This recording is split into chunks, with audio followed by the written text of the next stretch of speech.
Crown சக்கரான்னு சொல்லுவாங்க. நீங்க அப்படியே கத்துக்கோங்க கிரவுன் சக்கரான்னு. இந்த தலைன்னா தலைக்கு மேல இங்க இருக்கும் கிரவுன் சக்கரா.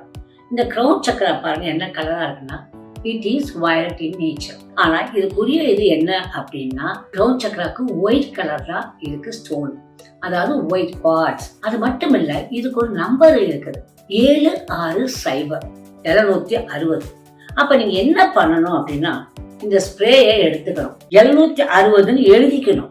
கிரவுன் சக்கராவுடைய நம்பர் 760 அப்படின்னு எழுதிக்கணும். இனிமே வரப்போல நான் எழுதியே உங்களுக்கு அனுப்ப சொல்றேன். இது எனர்ஜி நெஸ்ட்ல இந்த ஸ்ப்ரே அவைலபிள். 760ன்னு போட்டுக்கணும். இந்த ஒயிட் கார்ட்ஸை கூட நீங்க அதுல கூட இதை அடிச்சுட்டு நீங்க எடுத்து வச்சுக்கலாம் எல்லா இடத்துலயும். அப்படி இல்லை அப்படின்னா இதை லேஸ்டா இங்க அப்படி ஒரு ஸ்விட் கிரவுன் சக்கராக்கு அடிச்சுக்கலாம். ஏன்னா எவ்ரிடே எல்லா சக்கராக்குமே அடிச்சுக்கலாம். உங்களை மனசு சரியில்லை, எண்ணங்கள் சரியா வரலைன்னா அப்ப மட்டும் உயரத்துல ஒரு இது அடிக்கணும், ரொம்ப அடிக்கக்கூடாது.